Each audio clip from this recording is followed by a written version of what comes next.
Really good game, Andrew. So that with Red Dead, there was a bit where a naked woman, where the geezer, the sort of Mexican general, was shagging a naked woman, and I think a lot of people had trouble because like they'd be playing their games in the front room with family around, and all of a sudden they'd see this on the game, some animated woman with her tits out, and they'd be like, like most embarrassing thing in the world. I think a couple of your mates had that problem.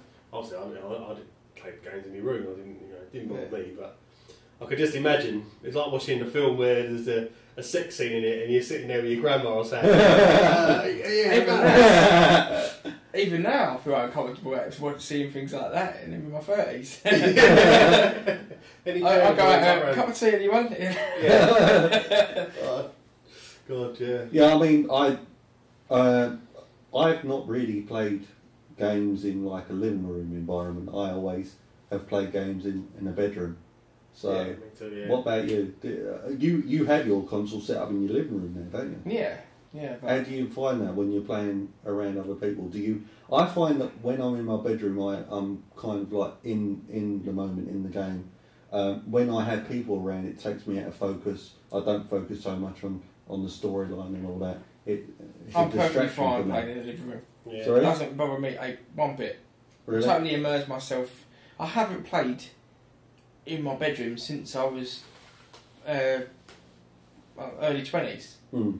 So it's been a long old time that I've had it in the living room, you know. Mm. Yeah, and I used to play in my bedroom, for years. I never went out. When you was at your parents, I suppose. Yeah. You played a bit. No, I played games. I didn't go out and hang about streets like kids do nowadays. I just played games. I mean, I had a Commodore 64, so me and the lads had to wait 25 minutes for a game to load up. Mm. So you never had no chance to go out and do stuff like that. Yeah, so yeah. Was that your first console, or Commodore? Was it? Commodore 64 was my first computer, yeah.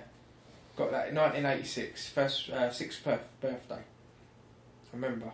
There were a box of games. Big cardboard box full of games. My dad picked it up, and a new Commodore 64. It wasn't a new model, it was the brand model, the original rounded version with a tape deck. And I played... my first game I ever played was a game on a cassette called Attack of the Mutant Camels. Right. This sounds like a really good game. It was. It's a classic. It's known. People listening to the podcast will know it's a cult classic by an old game designer called Jeff Minter. He's done loads and loads of them, like Sheeps in Space, Attack of the Mutant Camels. And all you had was this little ship, and it was a scrolling shoot 'em up, but all you did was shoot big massive camels walking along, and they exploded. And that's it. That's the first game I ever played. And then I got a cartridge. With Commodore 64 had a little cartridge slot, and I played a game called Le Mans, whatever, a driving game. Le Mans, yeah. Yeah. I've got to say it right. Yeah. I've not heard of it. And I had a control pad, especially for the game, where it was a paddle, a little tiny circle disc, and you held it, a bit like a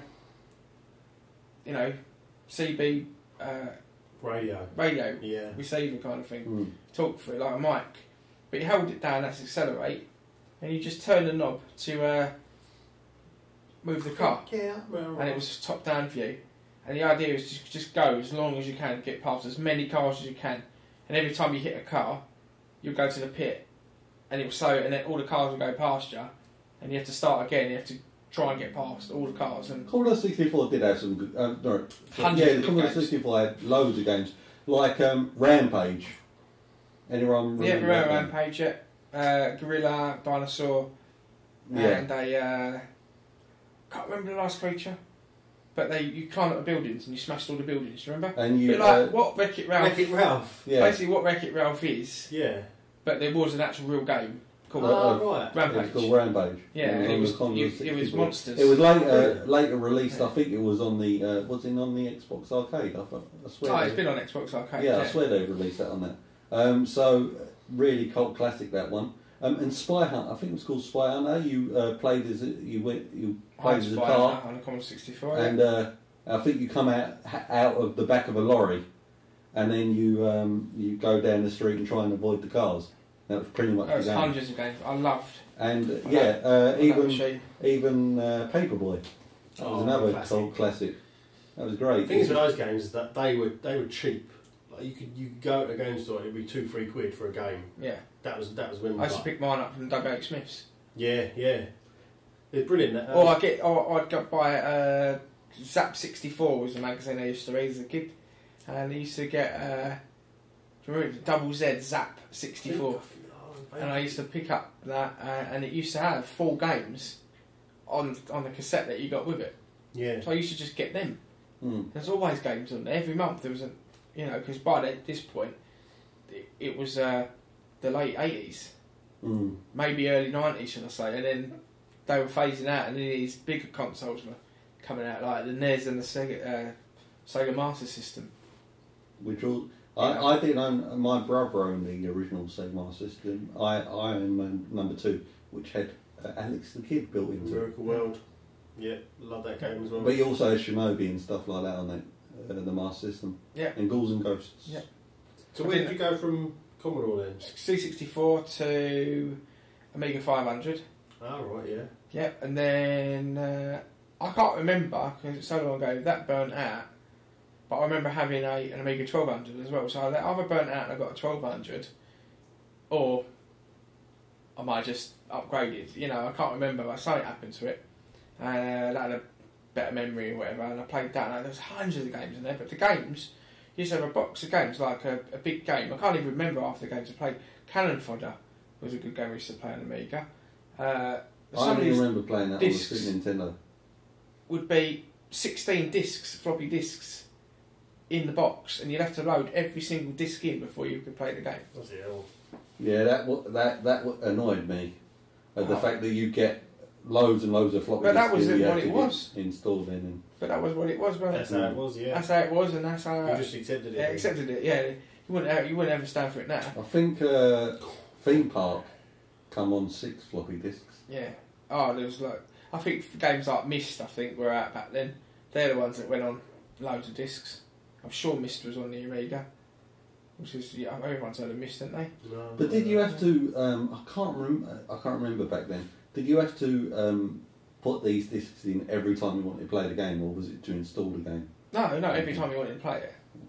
It loaded into the RAM, didn't it? It didn't. It's not like today's. Didn't have hard drives or anything like that. No.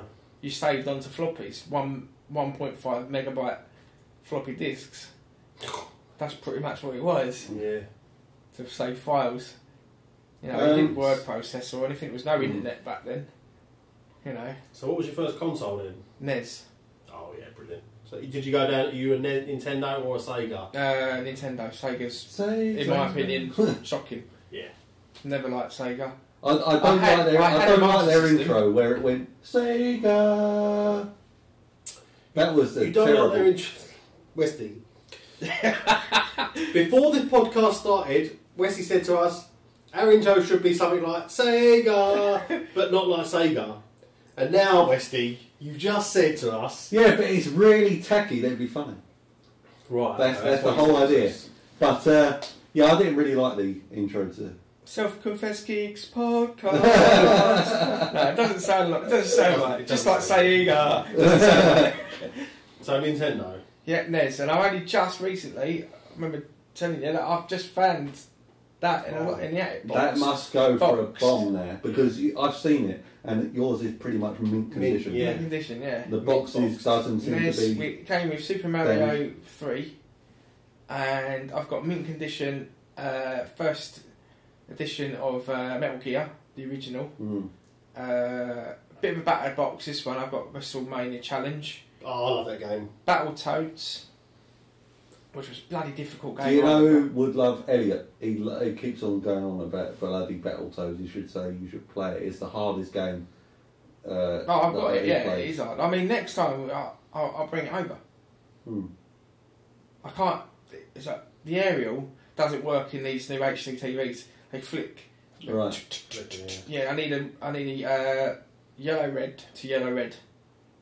Just stick in the side of the NES, and you can clip it in that way, and it should work. The RF doesn't work. Have you ever got one of them? No, I ain't I've got like 4 of them in there. yellow red to yellow red. Oh, yeah. right, cool. I'll get one in a minute. But Yeah, no. I never played that one, but WrestleMania Challenge, punch and kick, that's what you did. Oh, Like, you press the buttons together and you do like a suplex or something. yeah, it's You funny. remind I'll me bring it over. We'll have a game. You want to be a parappa the rapper there? Punch, kick, turn and pose. Never played it. I never owned it, but I played it on the Yeah, I had demo. Parappa the Rapper. Eventually we'll do some Let's Plays, you know, I've got PVR there so we can I'll record the gameplay from anything onto YouTube. So we'll do that a couple of times. Obviously I've talked about kind of games and moving on. I've played other consoles like N64 and stuff like that, but I've also I enjoy movies, and yes, I know I don't just play games. I go and watch movies as well. My most favourite movie of all time being Back to the Future 2. But I like the Back to the Future trilogy. But I think my most favourite genre of film is action. So Rush Hour was really good because that's kind of a mixture of action and comedy. I like comedy as well. And kind of like Bad Boys. Yeah, Bad Boys was good, yeah. Really, really good. I find that funny and really good action in it. And even comedy like Dumb and Dumber. That's really good. Nice. Boys, do you like? What's your films? And My genre of film is sci-fi and horror. I like action stuff and I like dramas and stuff, but mainly what I like to watch is sci-fi. I like aliens. I like battles in space. I like gore, stuff that you don't like. Yeah, I like Hostel. I like Saw. I like Scream. I like Nightmare on Elm Street. Yeah. Hellraiser. Anything gory or sick or Evil Dead. I'm really looking forward to seeing that film that's out now. Evil Dead is the one where he goes back in time and he's got the chainsaw and all that, isn't it? That's it. Army of Darkness. Army of Darkness. But yeah, it is part of the Evil Dead trilogy. Oh right. But yeah, it's so corny. You can watch the old ones now. I liked Army of Darkness. Right. I must admit, I liked funny, Army of Darkness. That was but funny. Evil Dead, the new one, is a remake of the original, made by the same people. But I mean, Same rate, for same our rate. listeners, I don't like horrors. I don't like. It may make me sound a bit of a pansy, but I don't like being the fear, the feeling of being scared. I like to enjoy like action and all that, but I don't like loads of gore and but zombies coming out. And all gore that. never has ever bothered me at all. It's films like Paranormal Activity, Insidious, things that are jumpy and scary and mind fucks and